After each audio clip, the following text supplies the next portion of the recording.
Então, foram semanas de estudo acerca de um tema que vocês poderão dizer, mas não podias pregar sobre outro tema: sucesso. E quem esteve cá a semana passada percebeu que o pastor Ismael falou um pouco sobre isso e eu não combinei nada com ele.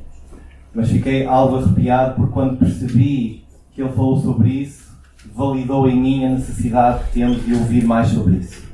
E eu creio que Deus quer falar connosco sobre sucesso e quer desconstruir muitas ideias erradas que nós temos sobre sucesso. E ao longo destas semanas eu fiz algum estudo de campo em que perguntei a várias pessoas, nomeadamente no trabalho, algumas pessoas da igreja, do pequeno grupo, até aos meus filhotes eu perguntei o que é sucesso para ti.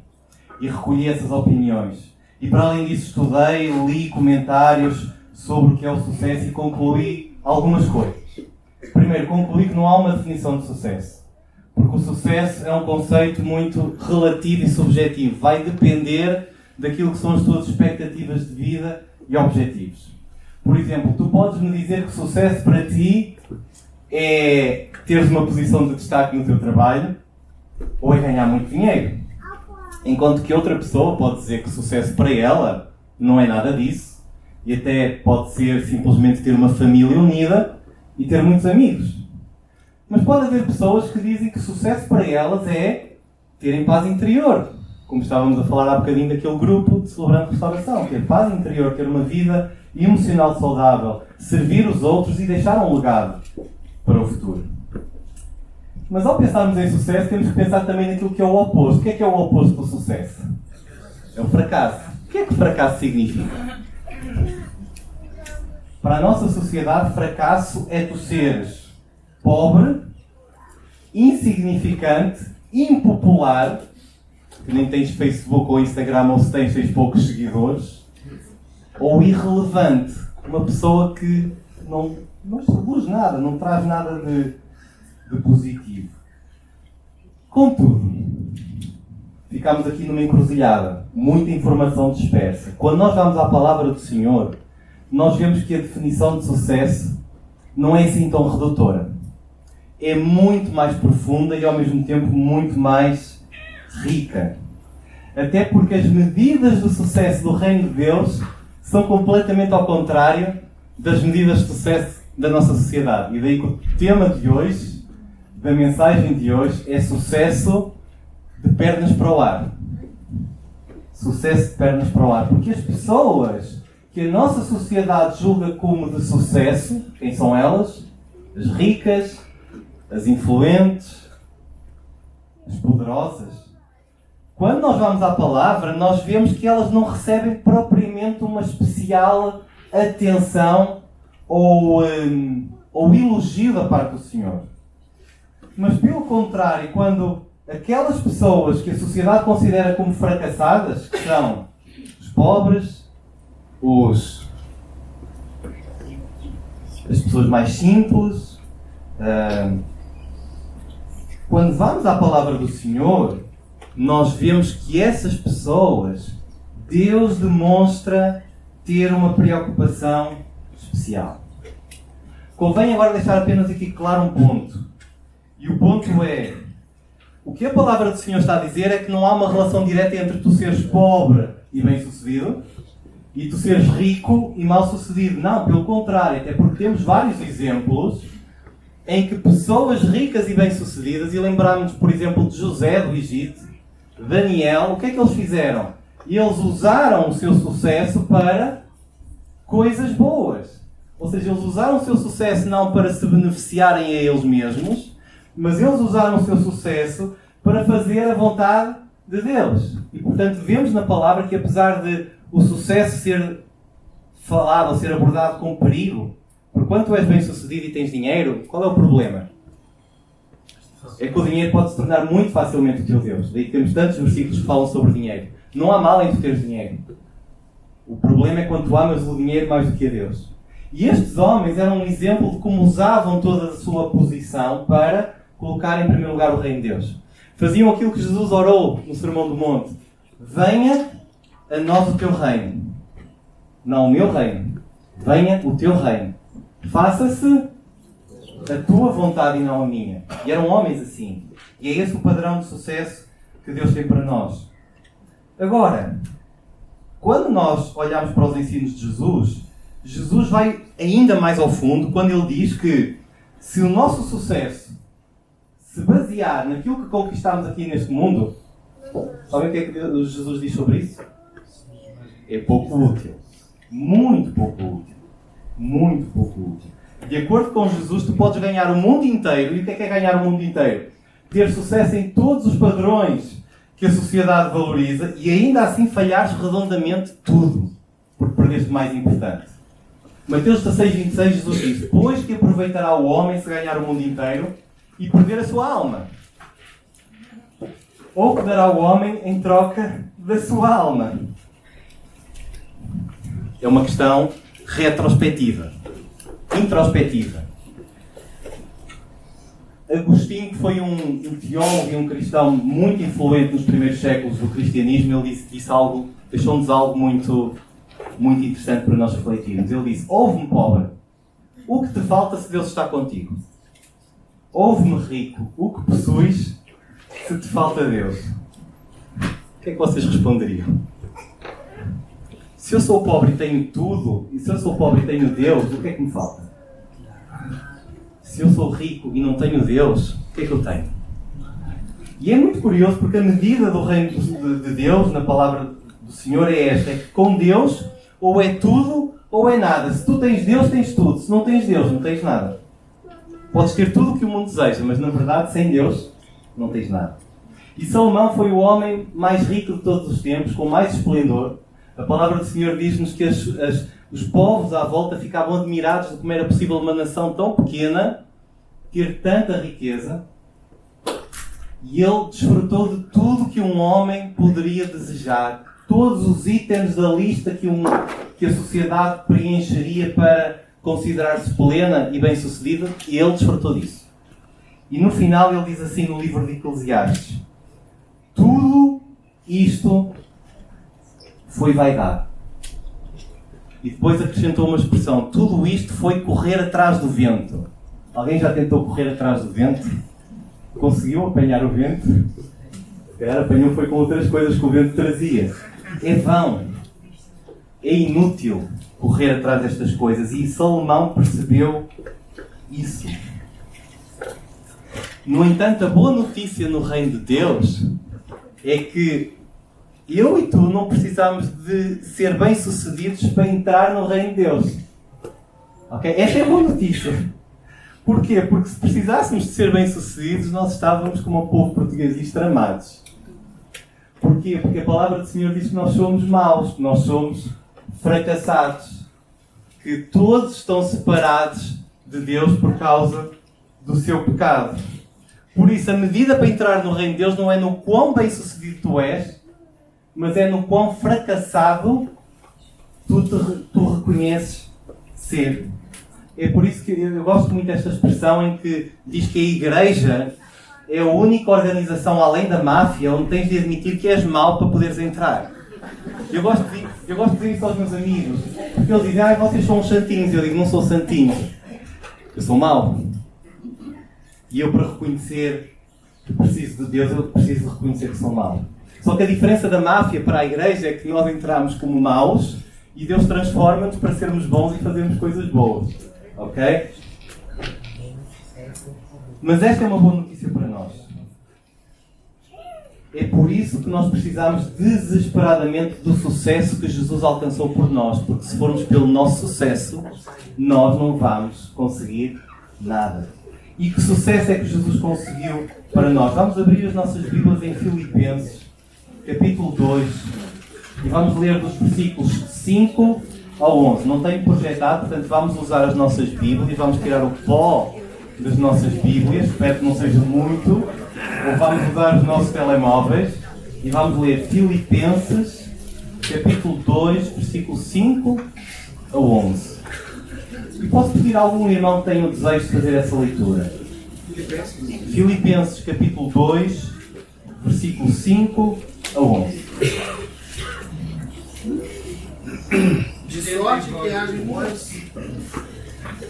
sorte que haja em vós mesmos o mesmo sentimento que houve também em Cristo Jesus, que sendo em forma de Deus, não teve por usurpação ser igual a Deus, mas aniquilou-se a si mesmo, tomando a forma de servo, fazendo-se semelhante aos homens, e achado na forma de homem, humilhou-se a si mesmo, sendo obediente até a morte, e morte de cruz.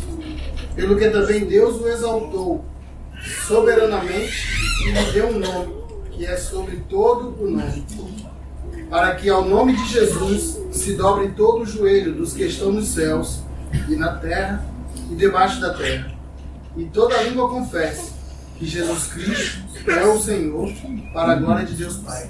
Bem, se nós começarmos pelo início da vida de Jesus, nós não vamos encontrar um padrão de convincente de sucesso. E sabem porquê? Vamos começar pelo início. Ele deixou os corredores da glória celestial e veio para onde? Onde é que ele nasceu? Num palácio? Num estábulo. Eu vivi a minha infância na aldeia, vila, aquilo era uma zona mais rural, e quem já esteve num sítio com ovelhas e vacas sabe que é um sítio um pouco convidativo. Cheira mal. A sério, quem é da cidade certamente não sabe o que isso é, mas cheira mal. No início estranha-se, mas depois entranha-se e a coisa fica mais fácil. Mas não deixa de ser um local sujo e pouco convidativo. E o Rei da Glória deixou a glória celestial para nascer nesse sítio. E para além do mais, ele não nasceu em Paris, ou em Londres, ou em Nova Iorque, mas nasceu em Belém, que era basicamente um dos sítios mais retrógradas e simples da sociedade na altura. Ainda para mais, vejam um padrão de sucesso de Jesus. Ele nasceu fora do casamento. Isto é, se hoje em dia, infelizmente, já começa a ser normal, na altura era escandaloso. E ainda para mais, não tendo pai, ele acabou por ser adotado por um simples carpinteiro, que não era bem visto na altura, e ainda para mais era de Nazaré, que era um sítio que tinha uma péssima reputação. Portanto, vemos aqui uma sucessão de eventos que tornariam, se calhar, Jesus o aluno da escola com menos probabilidade de sucesso no futuro. Ainda para mais, lemos em Isaías que ele não tinha majestade ou beleza externa. Certamente não seria uma pessoa bonita, não sabemos. Nós às vezes vemos as imagens de Jesus e achamos que ele é muito bonito, mas por aquilo que a palavra nos diz, não era isso que se destacava na vida dele, a parte física. E ele próprio dizia que não tinha um sítio para reclinar a cabeça. Portanto, não era alguém que tinha várias casas e vários sítios onde poder descansar. Para além de mais, ele foi mentor de um pequeno grupo de discípulos que constantemente discutiam entre eles quem era o maior. Mas não tinham a capacidade de integrar e assimilar simples ensinamentos que ele ensinava. E no final, esses discípulos abandonaram Jesus. Muitos até disseram que não o conheciam de lado nenhum, e um deles vendeu ao preço que se vendia escravos naquela altura, 30 moedas de prata. O Rei da Glória a ser vendido pelo preço que se dava por um escravo na altura. E ainda para mais, como se isto não bastasse, ele morreu da forma mais vergonhosa que naquela altura existia, que era crucificado, que era a morte que era deixada para os criminosos mais desprezíveis naquela altura. Este é o tipo de currículo que a sociedade não considera de todo sucesso. Mas aqui está o ponto essencial. O sucesso de Jesus não é medido de acordo com o padrão do mundo, porque Jesus não é deste mundo. Jesus não é deste mundo, por isso o padrão de sucesso não tem nada a ver com este mundo. O sucesso ou o fracasso da vida de Jesus não podem ser avaliados pelo padrão deste mundo, porque ele viveu a vida que ele tinha que viver e que foi bem sucedida aos olhos do Pai. Assim como tu e eu, que já somos nascidos de novo, o nosso padrão de sucesso não pode ser definido por aquilo que o mundo diz. Porque eu e tu, como diz a palavra, já não somos deste mundo. O nosso mundo já não é este. O nosso mundo é o celestial. E o padrão de sucesso não é os outros que definem aquilo que tu és, mas é o que Deus define que tu és. E o que Deus diz é que tu és bem-sucedido quando tu estás nele. E a história não acabou aqui. Nós sabemos que Jesus foi o homem mais bem-sucedido à face da terra, mesmo apesar de o mundo achar que ele foi um fracasso. E como acabámos de ler, ele não somente morreu, mas ele ao final do terceiro dia ressuscitou, ascendeu ao céu, onde o seu nome é agora exaltado acima de todos os nomes, de todo o nome, e onde um dia todos vão se ajoelhar diante dele, porque ele é a medida completa de sucesso, ainda que o mundo diga que não. Amém. E curiosamente, Jesus, durante a sua vida, ele decepcionou todas as pessoas à volta dele. Ele decepcionou a sua família, que o criticavam, achavam que ele era maluco. E ele decepcionou os seus conterrâneos, que não conseguiam perceber como é que um homem, filho de um carpinteiro, estava a dizer aquelas coisas. E ele decepcionou a sociedade, os líderes religiosos, até os seus próprios discípulos ele decepcionou, mas ele não decepcionou o seu pai.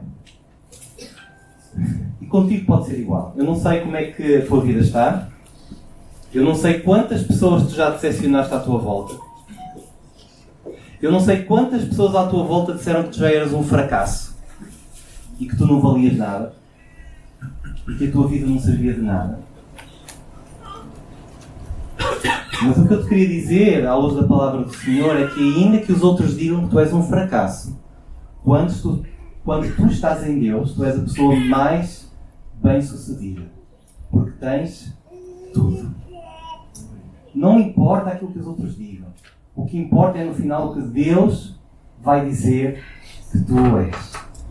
Isso é o que importa.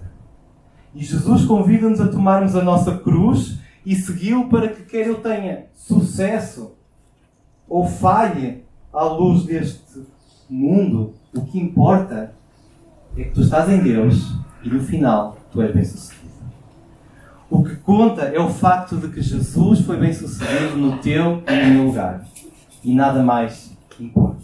Essa é a medida de sucesso que eu preciso. A minha esperança e o meu orgulho não está no quanto eu trabalho para ser rico, bem-sucedido, influente ou poderoso, mas está no facto de que o Salvador Jesus se entregou por mim e me amou. E essa é a única medida de sucesso que nós precisamos. Não precisamos de mais nenhuma. É por isso que quando nós percebemos a cruz e o que é que a cruz significa, nós não precisamos de mais nada. Esse é todo o sucesso que eu preciso. Então, não acabou a mensagem, mas poderia acabar, porque creio que já fomos edificados com o que Deus nos trouxe. Mas queria, em 4 pontos, resumir então o que é ter sucesso segundo a perspectiva bíblica. O primeiro ponto é que ser uma pessoa bem-sucedida é ser uma pessoa que é cheia do Espírito Santo. E em Efésios 5,18 diz: não se embriaguem com vinho que leva à libertinagem, mas deixem-se encher pelo Espírito. E Gálatas fala-nos sobre as consequências de sermos cheios do Espírito. O que é uma pessoa cheia do Espírito? É uma pessoa cheia de amor, alegria, paz, longanimidade, benignidade, bondade, fidelidade, mansidão e domínio próprio. É o fruto. É o pacote que nós recebemos quando somos cheios do Espírito Santo. Porque a nossa vida foi projetada para vivermos para a glória de Deus. E já falámos algumas vezes sobre isto. Viver para a glória de Deus, Deus é mais glorificado quanto mais satisfeito eu estou nele. E a grande diferença é aqui, porque quando eu estou... É fácil eu satisfazer-me em Deus quando Ele me dá as coisas que eu quero.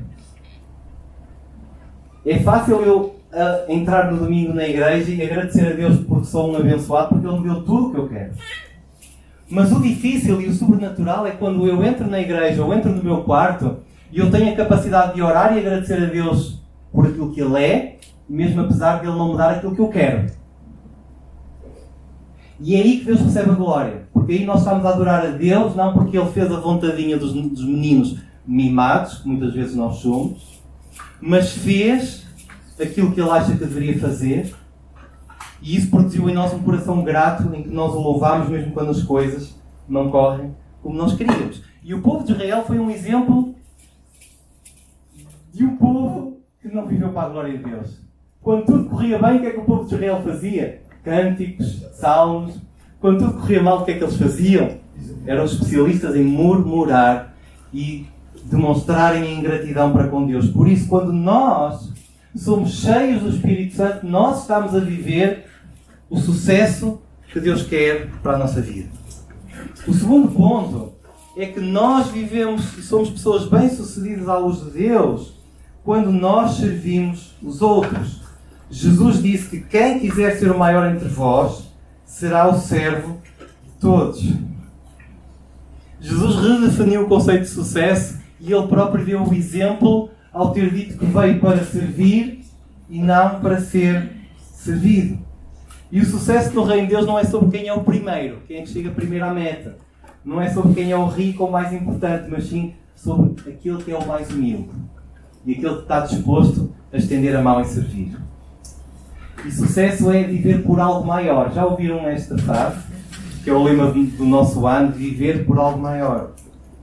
É servir sem estar à espera de algo de troca. É por isso que a mensagem de Jesus, quando nós falamos da mensagem de Jesus a sério, a mensagem do Evangelho, não aquela mensagem de que venha Jesus e tudo vai correr bem, mas a mensagem a sério. Se tu seguires a Jesus, tens que servir os outros. Esta mensagem é muito disruptiva na nossa sociedade, ou seja, é uma mensagem que não é bem aceita porque a nossa sociedade está formatada não é para eu servir os outros. É para que os outros e as circunstâncias me sirvam a mim. Mas Jesus disse em João 13:35: nisto todos conhecerão que sois meus discípulos se vos amardes uns aos outros. Se vos amardes uns aos outros. E, graças a Deus, nós temos umas instalações incríveis. Graças a Deus, nós temos uma igreja que Deus tem abençoado. Não somos só um local, temos 3 locais, de Benezim, de Lessa e Gaia. Temos várias pessoas, temos vários ministérios e atividades, mas nada disso nos vai identificar diante das outras pessoas como sendo discípulos de Jesus. Nada disso, pelo louvor fantástico que nós temos, ou pela palavra, ou pelo apoio social, ou pelas missões, não é nada disso que vai atrair outros a Jesus, mas é a forma como nós nos amamos uns aos outros. João Crisóstomo, outro cristão influente também da mesma altura, do outro que lemos, ele dizia que faz um jejum de não dizeres nada que faça mal ao outro, não adianta nada não comer carne se devoras o teu irmão. Isto é forte. Isto é muito forte. Naquela altura já havia problemas entre os irmãos. Naquela altura já havia conflitos entre os irmãos. E infelizmente muitos cristãos, e nós próprios temos que vigiar se não somos esses cristãos muitas vezes, vimos à igreja como espectadores. Sentámos-nos, olhámos à nossa volta, avaliámos como é que os outros estão, avaliámos se o culto foi bem realizado, se o louvor esteve num bom nível, se o pregador pregou bem. E depois, os lábios que nós usamos para louvar a Deus ao domingo de manhã são os mesmos usados para devorar o pastor e o irmão da igreja ao almoço de domingo. E isto é grave. E isto é muito grave. A igreja só vai ser bem-sucedida aos olhos de Deus se for constituída por pessoas que esperamos que sejas tu e eu, que vivem Jesus numa sociedade sem Jesus, mas que vivem Jesus a sério.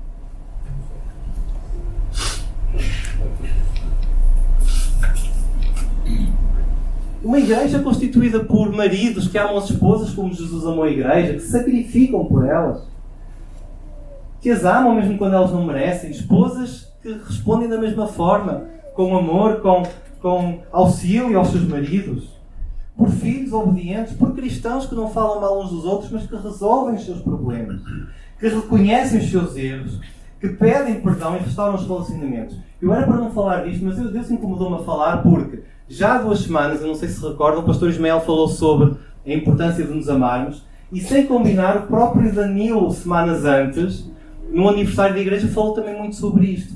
E quando eu pensava disto, eu penso que Deus não foi coincidência. Deus está a querer usar a situação atual da nossa igreja, os desafios e as dificuldades da nossa igreja, porque Deus quer despertar e avivar a igreja. E isso começa com santificação. Aleluia. Isso começa com a minha vida. com a forma como eu uso as minhas palavras no dia a dia, não só em casa, na semana, mas aqui na igreja. Eu uso para edificar a vida do irmão ou eu uso para colocar gasolina no fogo que o irmão traz? Deus quer remover o lixo a começar dentro do nosso coração. Por isso, será que tu não te dás com algum irmão? Será que tu tens algum conflito não resolvido? Ou tu até nem o cumprimentas e desvias dele o olhar? Isso não pode acontecer na igreja. Isso não é medida de sucesso que Deus tem para nós. Billy Graham dizia uma coisa muito interessante, que ser reconhecido como cristão não é falar em línguas, mas sim ter a capacidade de controlar a língua. E aqui faço um parênteses. O falar em línguas é um dom que deve ser usado na igreja para a edificação da igreja. E glória a Deus que existe esse dom. E temos sido abençoados por esse dom. O problema é quando nós usamos a nossa língua não para edificar a igreja, mas para destruir a igreja. E quando eu uso a língua para destruir a igreja, e quando eu falo mal da igreja, não estou a falar mal da igreja, estou a falar mal de Jesus, porque a igreja é de Jesus. Quando eu falo mal de um irmão, estou a falar mal de Jesus. E Charles Spurgeon dizia também algo muito interessante sobre isto. São tantos cristãos a atacar cristãos que o diabo fica sem nada para fazer. E nós não vamos fazer o trabalho do diabo. Vamos fazer o trabalho de Deus. E perdemos muitas vezes tanto tempo a comermos uns aos outros, quando há tantas vidas para serem salvas, tanto para construir, tanto para edificar. E infelizmente há crentes que estão há tantos anos na igreja e que nunca trouxeram ninguém, mas já levaram tantas pessoas para fora da igreja, por causa das suas palavras, ou por causa da falta de serviço, ou por causa das críticas. Por isso o desafio de Deus é: serve. Tu vives e serás bem sucedido se viveres numa vida de serviço. Envolve-te. Não esperes que os outros venham a ti se tens um conflito. Vai a eles. Demonstra cuidado e amor. Se tens mágoa, fala com o teu irmão. O terceiro ponto de sucesso à luz da Bíblia é ter o foco no eterno. Colossenses diz: pensai nas coisas que são de cima e não nas que são da terra.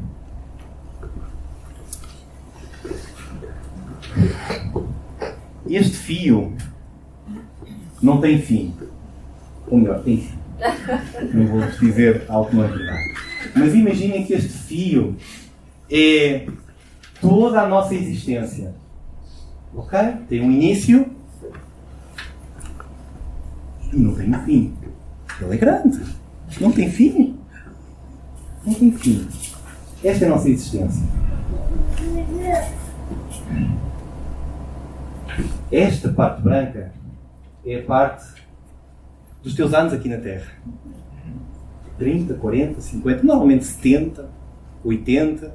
Quem está nos 70 não fica deprimido. 90. Alguns chegam aos 100. Ok? Mas é isto. É isto. E depois, toda uma vida de milhões e milhões de anos sem fim.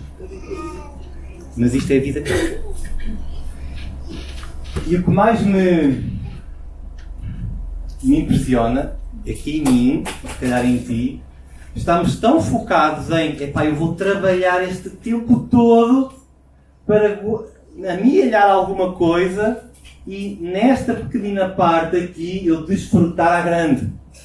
Nesta altura é que vai ser.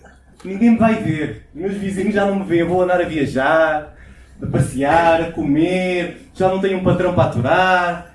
Neste bocadinho aqui. E o resto? Aqui a grande questão é: tu nem sabes se vais chegar a este bocadinho aqui.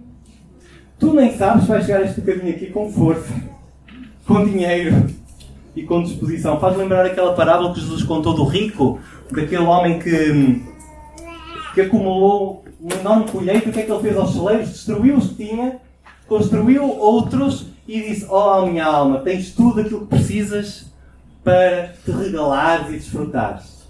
E Jesus diz: louco, ainda hoje te pedirão a tua alma, e o que é que tu tens, para quem será? Por isso aqui a grande questão é que tu e eu temos uma existência eterna. E a Bíblia diz que ou tens o céu ou terás o inferno dependendo daquilo que tu vais fazer aqui.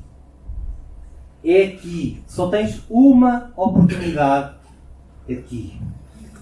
Não desperdices a tua oportunidade aqui a focar-te em desfrutares o que tens aqui. Usa esta oportunidade para desfrutares do que Deus tem para ti e que não tem fim. Nós sempre ouvimos dizer que a vida é curta, é melhor aproveitá-la. E que tal mudarmos o chip e dizermos a eternidade é longa, é melhor te preparares para ela. E eu não sei se tu estás aqui e se esta parte, depois da branca, já está assegurada, ou se tu já tens paz, que esse é o teu futuro. Mas se não tens, que hoje possa ser o momento em que tu tomas uma decisão na tua vida. E o último tópico fala exatamente sobre isto. O que é ter sucesso pela perspectiva bíblica? É teres o teu nome escrito no céu. E talvez alguns que leem alguns livros cristãos conheçam Timothy Keller, ou conheciam. Timothy Keller era um pastor muito conhecido dos Estados Unidos, que faleceu o ano passado, e ele partilhava, uns tempos antes de falecer, com outro pastor, John Piper, e partilhavam numa conversa o texto de Lucas 10:20, que diz, Jesus diz: contudo alegrem-se não porque os espíritos se submetem a vocês, mas porque os vossos nomes estão escritos nos céus. O que é que eles estavam a desfrutar e a deleitar-se neste texto? Timothy Keller, que estava prestes a morrer por causa de um cancro no pâncreas, ele estava a dizer a John Piper: olha, eu disse isto. Olha, eu estou muito entusiasmado. Não é pela medida de sucesso que eu alcancei. Nós sabemos que Timothy Keller escreveu mais de 20 livros, pregou inúmeras mensagens que abençoaram muitas pessoas, mas ele dizia: a minha maior alegria é no meu Salvador e naquilo que ele fez por mim e que eu vou para o céu. E eu achei interessante porque nesta passagem Jesus está a dizer aos discípulos, os discípulos, neste caso os apóstolos, 72, tinham sido enviados para fazer milagres, e eles vieram radiantes a dizer assim a Jesus: olha, os espíritos demoníacos submetiam-se a nós pela tua palavra. E Jesus disse: olha, não se alegrem com isso. Alegrem-se é que o vosso nome está no céu. E irmãos, o que Jesus nos está a dizer é: a verdadeira medida de sucesso, a fonte inesgotável de alegria que tu e eu podemos ter é saber que a nossa vida eternamente está com Deus. Não importa se isto está difícil aqui. Isto é apenas uma pequena passagem. O que importa é que tu estás com Deus. E a eternidade com Deus é o mais importante. É uma alegria que nunca vai terminar. Dos 12 discípulos, 11 foram martirizados. A alegria que eles têm, que eles tinham, não lhes foi tirada. Jesus disse: e quando vocês me virem outra vez, a vossa alegria ninguém vos poderá tirar. E uma das evidências que nós temos de que a ressurreição foi verdadeira foi que aqueles 11 discípulos, depois mais o 12º que foi nomeado, eles viram com os próprios olhos que Jesus ressuscitou. E então a alegria que Jesus tinha dito que eles iriam receber era tão grande que era superior ao medo deles morrerem e de perderem tudo como eles perderam. Por isso, irmãos, a alegria que nós temos em Deus, de saber que vamos para o céu e que somos dele eternamente, é a alegria que nós mais precisamos para viver. Não te foques na alegria instável que o mundo tem para ti. Não te foques na alegria e no padrão de sucesso que o mundo diz que tu tens que adquirir. Isso é vão, como Salomão disse. É inútil e é correr atrás do vento. Por isso eu pergunto: o teu nome está no livro da vida? Tu estás em paz com isso? Porque se estás, porquê é que tu corres por estas coisas? Mas se tu não estás em paz com a noção de que o teu nome não está no livro da vida, para o que estás a fazer. Deixa de querer conquistar isto e entrega-te a Deus. Porque isto vai passar. A sociedade está atrás do padrão de sucesso, focada e vidrada nesta parte. e esquecem-se do resto. Quantos de nós aceitaríamos este acordo de Deus? Imaginem que Deus dizia assim: tu podes ter a vida que quiseres, a carreira, o trabalho que quiseres, o dinheiro que quiseres, a família que quiseres, os filhos que quiseres, a alegria e a felicidade que quiseres, mas não podes ter a mim. Este era o acordo. Quantos daqui aceitariam esse acordo? Quantos daqui podem estar hoje aqui à procura desse acordo? E, ó Deus, eu quero que tu tragas aquilo que eu preciso na minha vida. Tu queres vir a Deus simplesmente pela sua presença?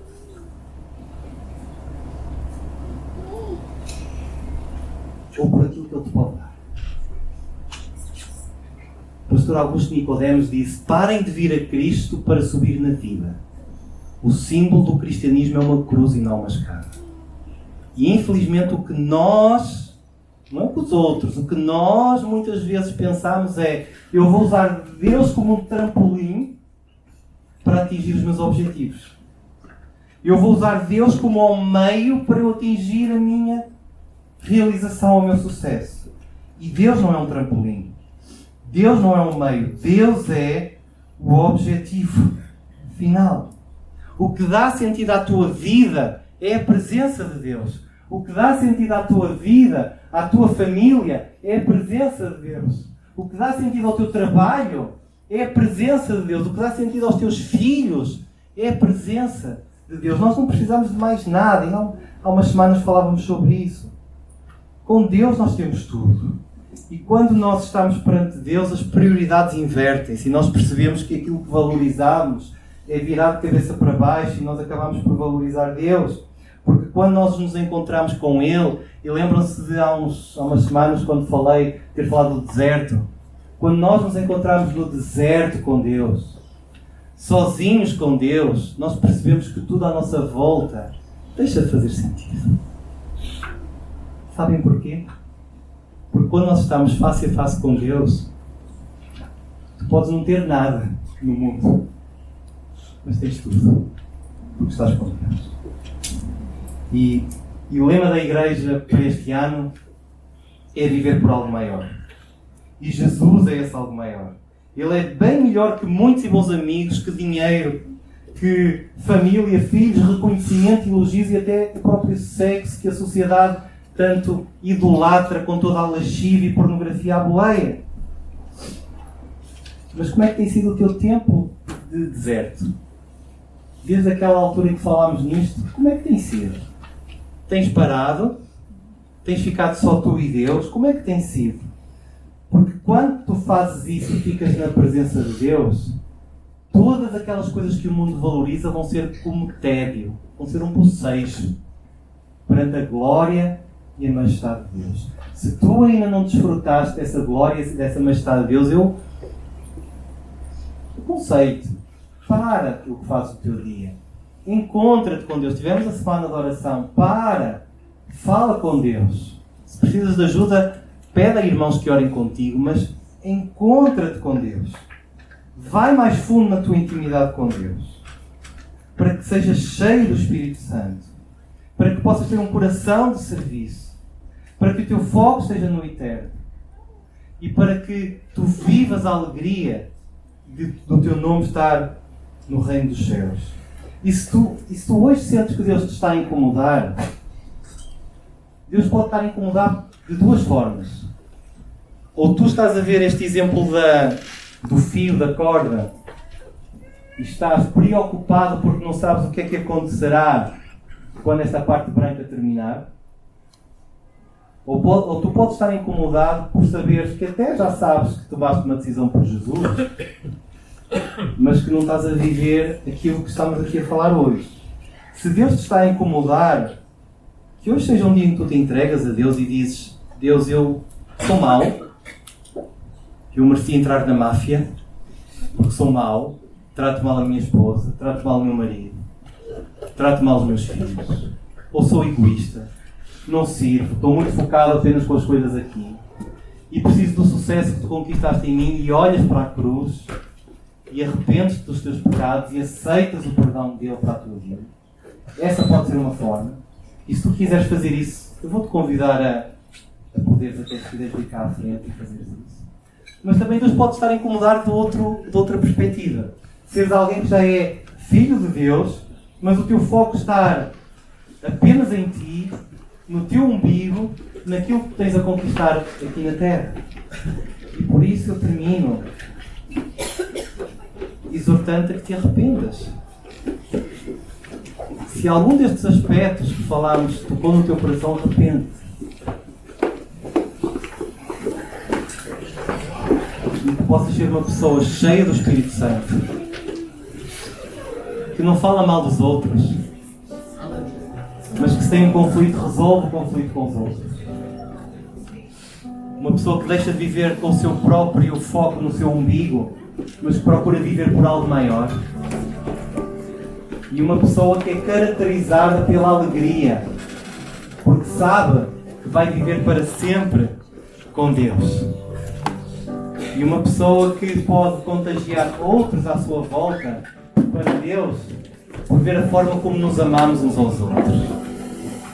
A minha oração, irmãos, é que tu saias hoje daqui, não da mesma forma que entraste, mas que esta palavra possa penetrar no teu coração e te transforme de dentro para fora.